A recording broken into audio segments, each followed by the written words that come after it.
Allez hop, c'est reparti pour un press start sur Maxo TV. Cette fois, je vous présente un peu de gameplay sur un jeu qui s'appelle Endless Dungeon et ça se passe sur PS5, en tout cas pour notre essai aujourd'hui. Et donc, je voulais vous présenter quelques minutes de gameplay, pas très long, juste pour bien comprendre en quoi cela consiste. Alors, c'est du roguelite.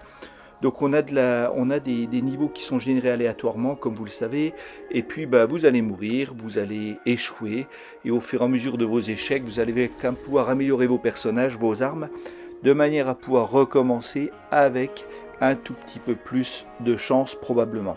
Alors ici, on voit que c'est une vue un peu on va dire en 3D isométrique.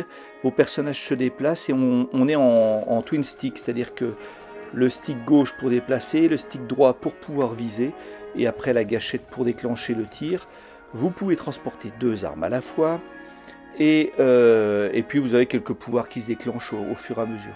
Alors ce qui est original dans Endless Dungeon, c'est que vous allez ouvrir des portes. En ouvrant les portes, ça va vous rapporter en fait en gros une sorte de monnaie, c'est-à-dire ici on a des engrenages, mais il y a aussi des points de science ou des points de santé. Et donc, c'est ça qui va vous permettre d'améliorer vos personnages, mais aussi de construire, par exemple, des tourelles pour pouvoir vous protéger.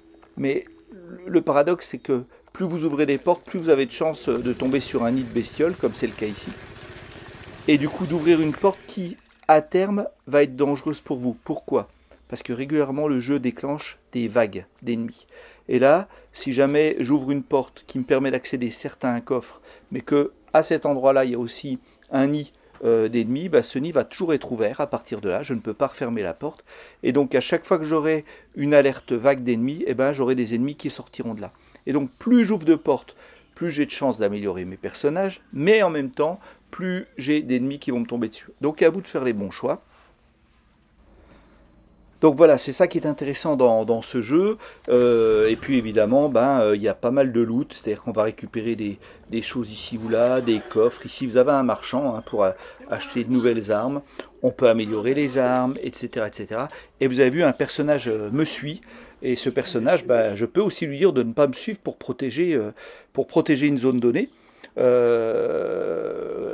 Et puis ces deux personnages, on peut jouer en coop en ligne, et ça c'est plutôt sympa. Donc si on résume, on est vraiment sur un jeu d'action avec de la stratégie, parce qu'il va s'organiser et construire des petites tourelles là sur les petits emplacements que vous voyez. Et la chose à protéger, c'est le cristal que vous voyez là. Celui-ci, au bout d'un moment, on va pouvoir trouver une porte qui nous permet de sortir du niveau, et il va falloir faire se déplacer le cristal en question. Et là, c'est là où ça devient tactique, parce que il va falloir identifier la route que va prendre le cristal, et donc poser suffisamment de tourelles, de pièges pour les ennemis, et nous être suffisamment prêts pour le protéger, parce que si le cristal est détruit, vous pouvez recommencer depuis le début. Voilà, alors on a aussi, par exemple, vous voyez, des zones où on peut récupérer des kits de soins. Et pour ces kits de soins, on utilise la monnaie santé. C'est là où il y a un œuf en haut à droite de l'écran. Et puis, comme je vous le disais, on a aussi les petits écrous. Ça, c'est pour construire des choses, des tourelles par exemple.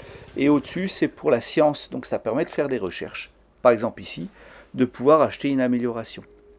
Mais si je fais ça, vous voyez, on a tout de suite une vague qui va être déclenchée. Donc encore une fois, il faut bien faire ses choix. Donc là, j'ai fait exprès de déclencher la vague. Et puis je vais construire une tourelle pour un petit peu couvrir mes arrières. Alors elle sera peut-être détruite, mais c'est pas très grave. En tout cas, ça demande quand même à être plutôt... ne pas y aller comme un gros bourrin. Et puis au début, on fait des conneries, évidemment. Ça fait partie des roguelites, vous le savez. Vous voyez, les bestioles essaient d'attaquer le cristal. Ça fait partie des roguelites, c'est-à-dire que petit à petit, non seulement on améliore les personnages, mais surtout on s'améliore nous. Et c'est ça qui est intéressant dans le jeu, c'est que au fur et à mesure, on a les bonnes habitudes, on sait ce qu'il faut faire, ce qu'il ne faut pas faire, où est-ce qu'il faut placer des tourelles.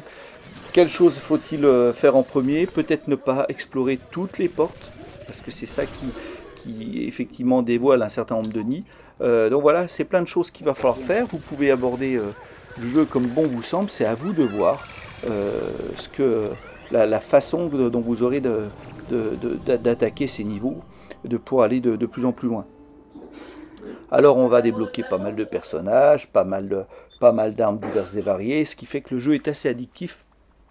Et ouais, en gros, effectivement, on est amené à vouloir recommencer sans arrêt, bah aussi pour aller au bout de l'amélioration des persos. Donc ça va plaire aux gamers. Les gens qui sont plutôt casual gamers, comme on dit, bah, je sais pas si c'est le type de jeu qui va vous plaire. Ça demande un peu de technique et de tactique, mais cela dit, il est abordable. Il est accessible. Donc voilà, c'est peut-être aussi l'occasion de s'initier à ce genre de titre. Voilà, je vous en dirai plus dans mon prochain test. Et puis, bah, vous l'avez compris, ça m'a plu. Donc ça sera une bonne note, à n'en pas douter. À bientôt sur Maxo TV.